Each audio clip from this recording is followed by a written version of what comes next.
Então, vamos continuando ao que estávamos falando, né, sobre as células procariontes, que eu estava explicando aqui sobre... Opa, perdão.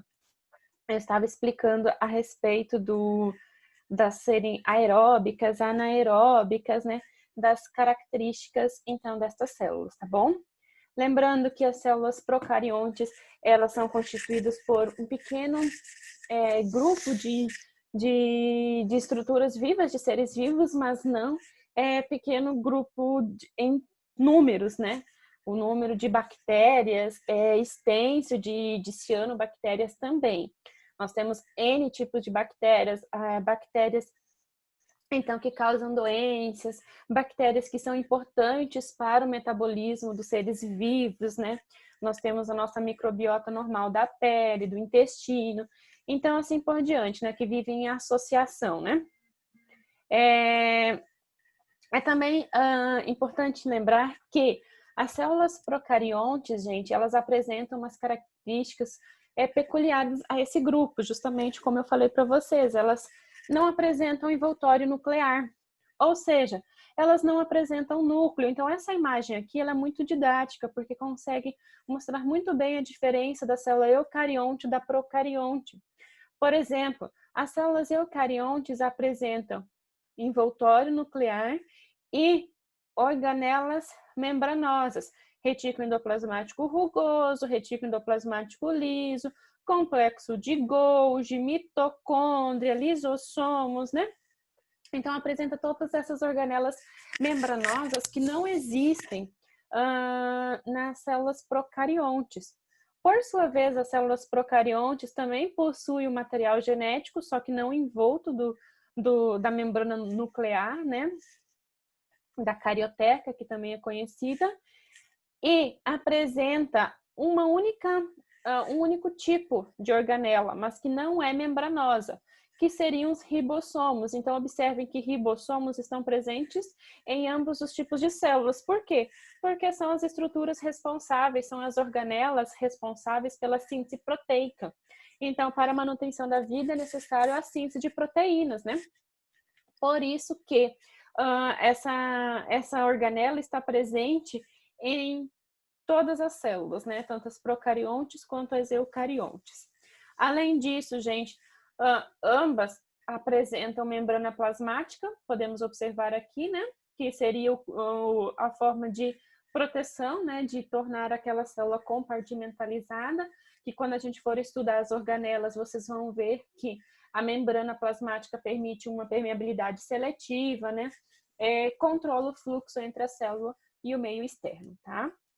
Mas além da membrana plasmática, nós podemos observar que a célula procarionte apresenta uma parede celular, que é mais rica, constituída principalmente de peptidoglicano, e uma cápsula que oferece muito mais proteção. Então, a parede e a cápsula são proteções extras à célula procarionte. Por quê?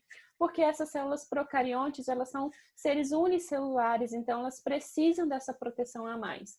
As células eucariontes não, elas apresentam apenas a membrana plasmática, até porque ela tem toda uma estrutura, um organismo, um sistema, e ela precisa se comunicar com as células vizinhas. Então, uma cápsula e uma parede celular bloqueariam essa comunicação entre as células eucariontes, né, de tecidos dos mesmos tecidos. Professora, e as amebas?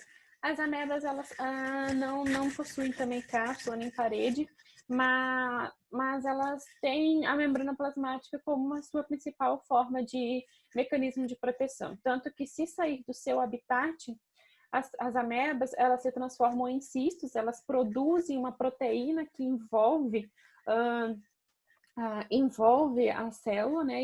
E ela fica com um metabolismo bem lentinho, impedindo que ela morra, né? Num ambiente que não seria o seu habitat, tá bom?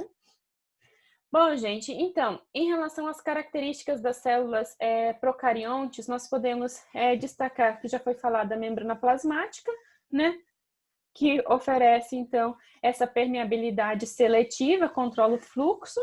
A parede celular, que ela oferece proteção, e a cápsula, que oferece uma proteção extra. Mas a cápsula nem sempre está presente em todas as bactérias. A parede celular, sim, a cápsula não, tá? Gente, a parede celular ela é formada principalmente por peptidoglicano. Peptidoglicano são grupos proteicos, é um grupo proteico, tá bom? Que oferece rigidez, né? Que dá a estrutura da célula, procarionte, e oferece essa proteção.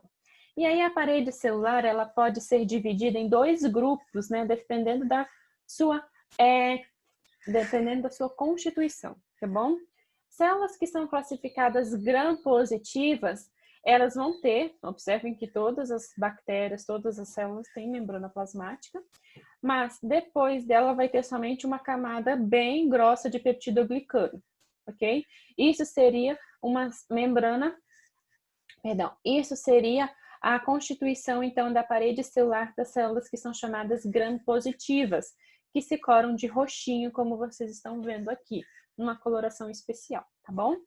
Já as bactérias gram-negativas, que se coram em vermelhinho, elas possuem a parede celular de peptidoglicano, olhem só, mas bem mais fino, e uma outra membrana externa, muito semelhante à membrana plasmática, mas com características de virulência bem acentuadas. Então, as gram-negativas, elas apresentam na sua constituição, na parede celular, tanto uma camada de peptidoglicano bem mais fina em relação às gram-positivas e uma membrana externa, tá bom? Olhem a diferença entre as células gram-positivas e as células gram-negativas, né?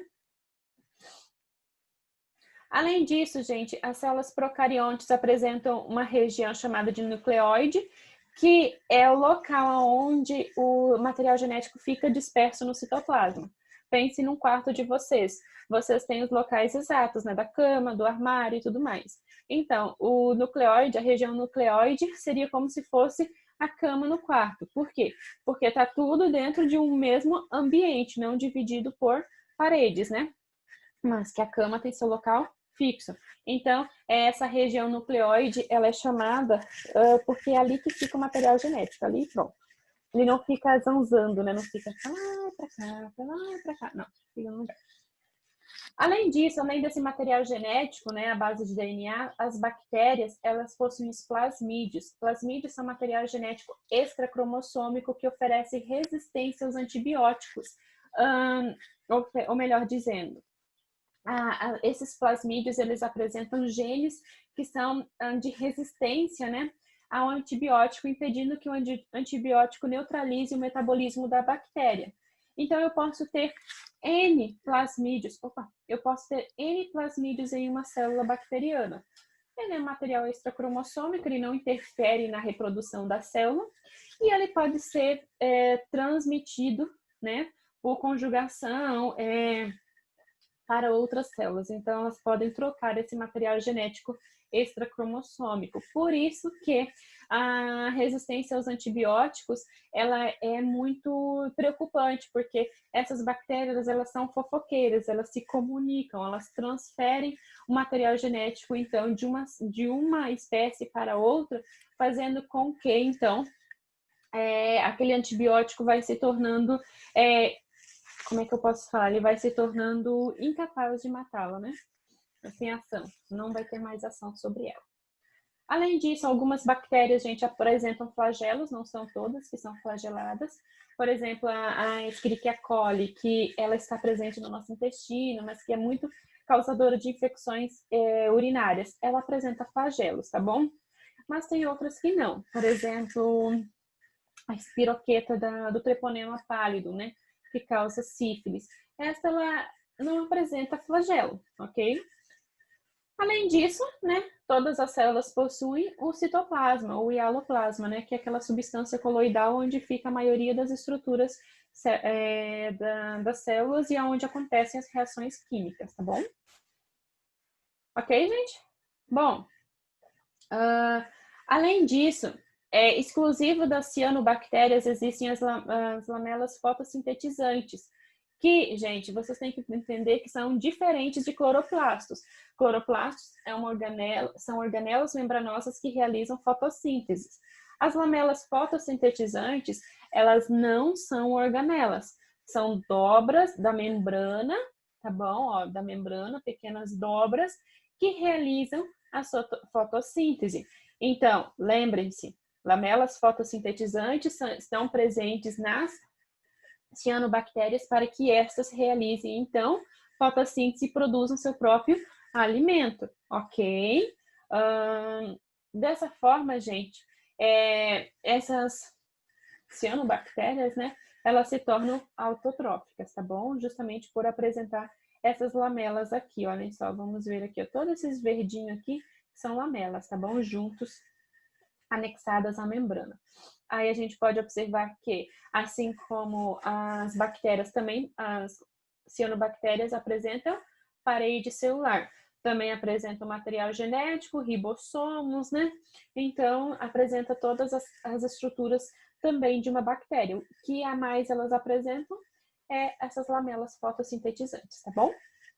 Aqui também, gente, é um mapa mental das Nerdcursos, muito bom para células procariontes, tá bom?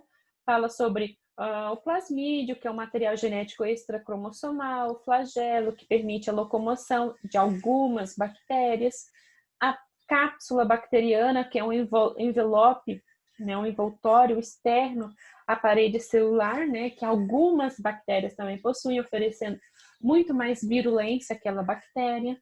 A parede celular, que é formada principalmente por peptidoglicano, podendo ser divididas as bactérias em gram-positivas e gram-negativas, dependendo da sua constituição, e ela é uma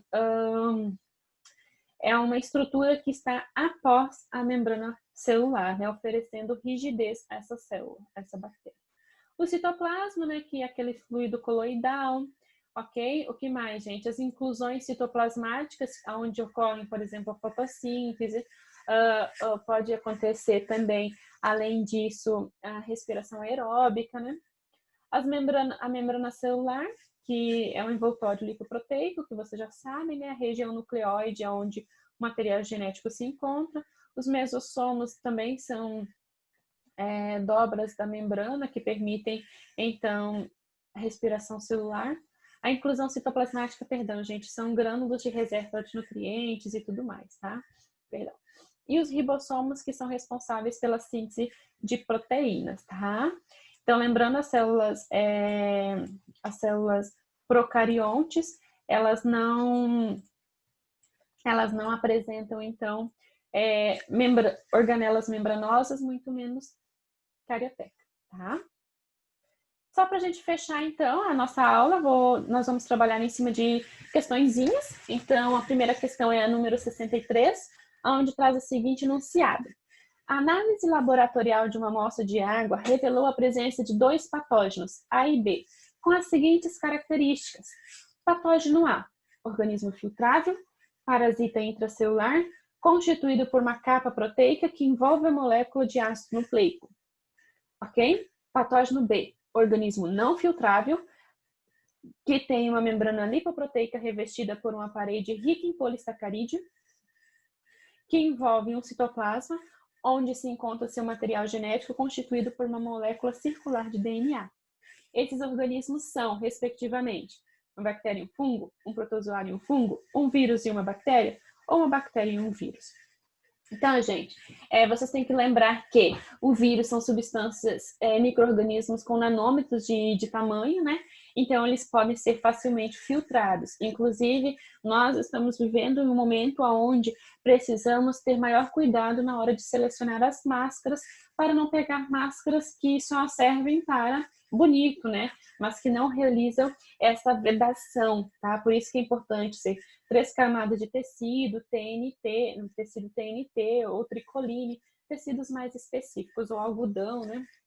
Então, nesse caso, é importante seguir essas regras para permitir essa barragem, né? Essa barreira, perdão, do vírus, porque ele é facilmente filtrável, tá?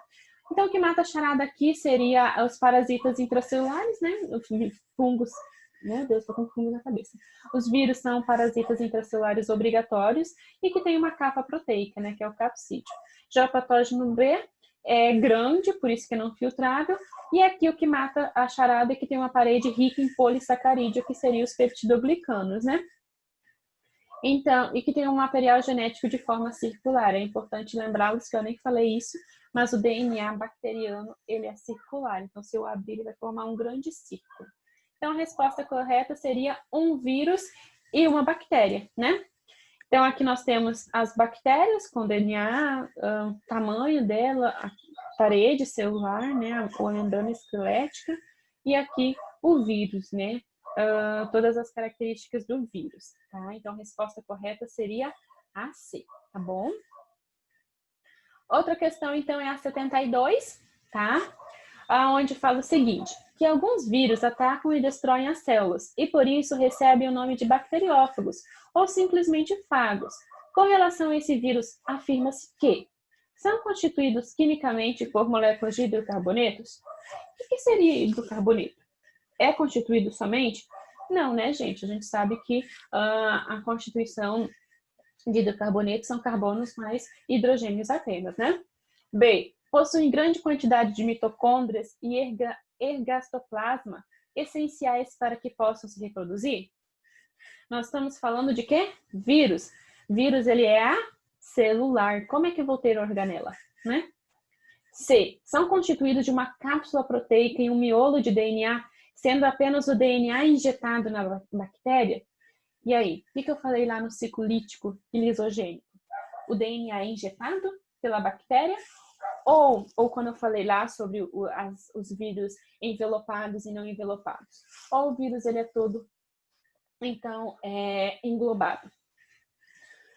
B. São constituídos de nucleoproteína e penetram inteiro dentro da bactéria, multiplicando-se então por cisciparidade. E aí? Eles têm uma nucleoproteína? Eles se dividem por cisciparidade? O que seria cisciparidade? É a divisão binária. É isso que acontece? Não, né, gente?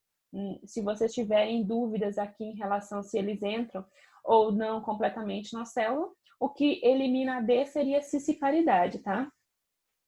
São moléculas procarióticas que parasitam bactérias, terminando por destruí-las? Ótimo, parasitam bactérias? Ótimo, destroem no ciclo lítico? Perfeito. Mas são células procarióticas os vírus? Não, né? A gente considerou até no início que os vírus, eles não são classificados em nenhum reino. Então, gente, a resposta correta seria a C, tá? São constituídos de uma cápsula proteica, o capsídeo viral, e um miolo de DNA e acabam introduzindo apenas o seu material genético na bactéria. E se reproduz na bactéria, formando novos vírus. Essa bactéria é rompida, ciclo lítico, né? E os novos vírus são liberados, né? E o ciclo se recomeça, tá bom? Se ele tivesse um envelope lipoproteico aqui, sim, poderia acontecer a entrada completa do vírus, tá bom? Ok, gente? Aí, para finalizar, então, vamos resolver a questão 75, tá? As células da maioria das bactérias possuem uma camada mais externa, responsável pela sua forma e proteção, conforme ilustrado aqui. Sob a parede celular, afirma-se que, primeiro, altera as informações genéticas da bactéria. Para isso que serve a parede celular? Mutação? Não, né, gente? Informação genética é pelo DNA, seria os plasmídeos, seriam, né, os vírus, querendo ou não, podem fazer isso e causar mutações no material genético. Responsabiliza-se pela síntese proteica bacteriana? E aí, não seriam os mesossomos? Mesossomos é respiração. Não seria, por acaso, os ribossomos que fazem a síntese proteica? O que tem a ver uma parede celular com síntese proteica? Compõe-se principalmente de peptidoglicanos? E aí? Lembra que a gente falou que tem bactérias gram-positivas e gram-negativas? As gram-positivas é constituída apenas por peptidoglicano, uma camada bem grossa. Já as gram-negativas têm peptidoglicano e uma membrana externa, dois constituintes da parede celular. Vamos lá. Além disso, liga-se à manutenção da forma do micro-organismo? A parede celular mantém a forma do organismo? Se é coco, se é bacilo, se é espiroqueta. Sim, gente, porque ela oferece rigidez, ela dá a forma ao micro-organismo. Então, a resposta correta seria 3 e 4, tá bom? Ou seja, o peptidoglicano é seu principal constituinte, nas gram-positivas apenas peptidoglicano, nas gram-negativas peptidoglicano e uma membrana externa. E dá a forma, então, de coco, de bacilo, de coco-bacilo, de virion, de virion não, né? De víbrio, de espiroqueta, dependendo da forma bacteriana. Ok? Entendido? Ficou alguma dúvida? Se ficou, vocês podem entrar em contato comigo que estarei à disposição, tá bom? Um grande abraço. Semana que vem, se der tudo certo, a gente se encontra de maneira online por videoconferência, realmente, não por videoaula gravada, tá bom?